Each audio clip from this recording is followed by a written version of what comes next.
ये कार्यक्रम इस बात का साक्षी है कि हम लोगों ने आदरणीय प्रधानमंत्री जी के अमृत काल के उन लक्ष्यों को प्राप्त करने के लिए जो विजन आदरणीय प्रधानमंत्री जी ने हम सबके सामने प्रस्तुत किया था, उसे प्राप्त करने के लिए इस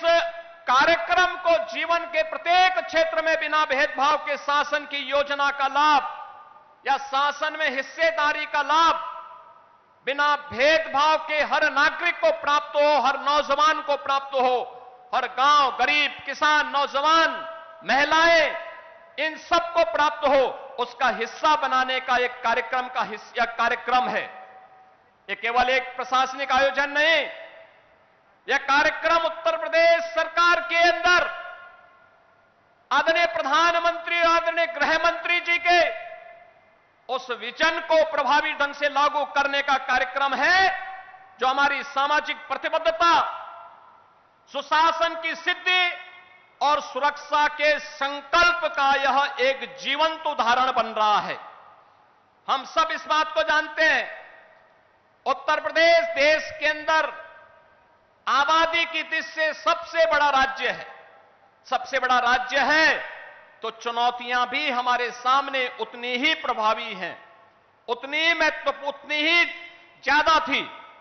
लेकिन पिछले 8 वर्ष में डबल इंजन की सरकार ने बिना रुके, बिना डिगे, बिना झुके उत्तर प्रदेश के इन कार्यक्रमों को उत्तर प्रदेश में दंगा मुक्त, भय मुक्त वातावरण देकर के उत्तर प्रदेश को टूरिज्म के सेक्टर में, निवेश के क्षेत्र में एक बेहतरीन डेस्टिनेशन के रूप में स्थापित करने का जो कार्य किया, उत्तर प्रदेश के परसेप्शन को बदलने का जो कार्य किया, आज जो परिणाम हम सबके सामने है। और इसी के लिए आदरणीय प्रधानमंत्री जी ने कहा था कि स्मार्ट पुलिसिंग आज की आवश्यकता है, और स्मार्ट पुलिसिंग के कुछ सूत्र उन्होंने दिए थे कि strict and sensitive, modern and mobile, alert and accountable, reliable and responsive, techno savvy and trained police बल आज की आवश्यकता है। और उसी को ध्यान में रख करके हम लोगों ने उत्तर प्रदेश पुलिस बल में भर्ती की जो प्रक्रिया प्रारंभ की, हमें बताते हुए प्रसन्नता है 2017 के पहले की जो स्थितियां थी, भाई भतीजावाद था, भेदभाव होता था, परीक्षा की शुचिता पर प्रश्न खड़े होते थे, पैसा दे बगैर किसी का सिलेक्शन ईमानदारी के साथ नहीं हो सकता था। लेकिन आज ये गए दिन की बात हुई, अब तो व्यक्ति को संविधान के द्वारा प्रदत्त आरक्षण की सुविधा का लाभ देते हुए मेरिट को ध्यान में रख करके इस प्रक्रिया को पूरी पारदर्शी तरीके से संपन्न करने का कार्य आज प्रदेश के अंदर हो रहा है। और आज उसी का परिणाम है कि हम लोगों ने अकेले उत्तर प्रदेश पुलिस बल में पिछले 8 वर्ष में 2,16,000 पुलिस कार्मिकों की भर्ती की। केवल ये भर्ती ही नहीं की, बल्कि उसको मॉडर्न पुलिस बनाने की दिशा में भी कार्य प्रारंभ किए, रिफॉर्म हुए। मुझे याद है 2017 में जब हम लोगों ने पहली पुलिस भर्ती की थी, मैं उस समय भारतीय जनता पार्टी के राष्ट्रीय अध्यक्ष के रूप में आदरणीय आज के गृह मंत्री जी के पास गया था। उन्होंने कहा था कि आप भर्ती करिए, ट्रेनिंग के लिए हम लोग मिलिट्री, पैरामिलिट्री और अन्य राज्यों के ट्रेनिंग सेंटर को भी सुविधा उपलब्ध करवाएंगे। और मैं आभारी हूं कि उस समय तमाम राज्यों ने, पैरामिलिट्री ने और मिलिट्री ने हमें अपने ट्रेनिंग सेंटर उपलब्ध करवाए। लेकिन आदरणीय गृह मंत्री जी, आज जब हम लोग 60,244 पुलिस कार्मिकों की भर्ती कर रहे हैं, ये उत्तर प्रदेश के अंदर ही ट्रेनिंग की क्षमता को आज हमने 60,000 से अधिक बढ़ाने का काम कर दिया है। एक साथ उत्तर प्रदेश के अंदर ही इनकी भर्ती होनी है।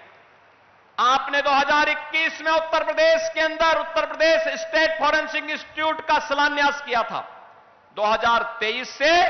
ये फॉरेंसिक इंस्टीट्यूट काम करना प्रारंभ कर दिया है। जुलाई 2024 से आदरणीय प्रधानमंत्री जी के मार्गदर्शन और नेतृत्व में देश के अंदर 3 नए कानून लागू होने के लिए जो कार्यक्रम, जो कार्य योजना आगे बढ़ाई गई, आज उसके परिणाम हम सबके सामने हैं। भारतीय न्याय संहिता 2023, भारतीय नागरिक सुरक्षा संहिता 2023 और भारतीय साक्ष्य अधिनियम 2023, इन 3 नए कानून की दृष्टि से जो ये 3 नए कानून है, जिसकी मूल भावना दंड आधारित न होकर के न्याय प्रधान है, इनमें वैज्ञानिक साक्ष्य और तकनीक का ज्ञान अत्यंत महत्वपूर्ण है माना गया है। और इसके लिए उत्तर प्रदेश में 8 नए फॉरेंसिक लैब बनकर के तैयार होकर के चालू हो चुकी हैं। 6 नए पर काम चल रहा है। 75 जनपदों में गृह मंत्रालय के सहयोग से हम लोगों ने 2-2 मोबाइल फॉरेंसिक लैब उपलब्ध करवाई है और तीसरी उपलब्ध करवाने की कार्रवाई को भी आगे बढ़ाया गया है। हर जनपद में 75 के 75 जनपदों में साइबर थाने, सभी 1994 जितने भी हमारे थाने, उनमें साइबर हेल्प डेस्क की सुविधा आज उपलब्ध करवाई गई है। ये सभी इस दृष्टि से जो आदरणीय प्रधानमंत्री जी का विजन है, उस विजन को आगे बढ़ाने के क्रम में ये सभी कार्यक्रम सफलतापूर्वक आगे बढ़ाने का कार्य हो रहा है। आज अब 60,244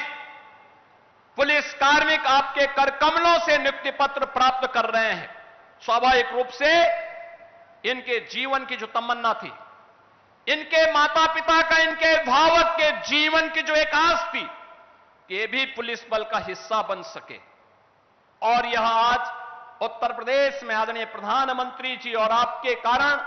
यह साकार रूप से होते हुए दिखाई दे रहा है कि गरीब से गरीब परिवार का बेटा भी, चाहे वह जनजातीय परिवार में हो, चाहे वह वंचित और दलित परिवार का हो, चाहे वह अति पिछड़ी और पिछड़ी जाति से जुड़ा हुआ हो, चाहे वह बेटियां हो, ये सभी इस पूरी पुलिस भर्ती में बिना भेदभाव के उनसे सभी को स्थान प्राप्त हुआ है। और आज वे लोग पुलिस भर्ती का हिस्सा बनकर के इस पूरे अभियान का हिस्सा बन रहे हैं। वे भी उत्तर प्रदेश के 25 करोड़ लोगों की सुरक्षा में सहायक बन पाएंगे। यह दृश्य आज हम सबको यहां पर देखने को मिल रहा है। मैं आज के इस अवसर पर इन सभी नौजवान साथियों से कहूंगा, याद रखना, एक नियम है वर्दीधारी फोर्स के लिए, ट्रेनिंग में जितना पसीना बहेगा,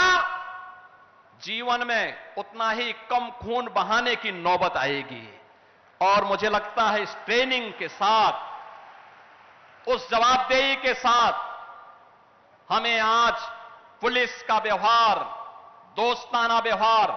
कॉमन मैन के साथ जितना संवेदनशील हम बन सकते हैं, उनकी समस्या के समाधान करने के लिए महाकुंभ में जो भी इसके व्यवहार की तारीफ की, महाकुंभ में अगर कर सकता है तो जीवन में क्यों नहीं। हमें इस उस दिशा में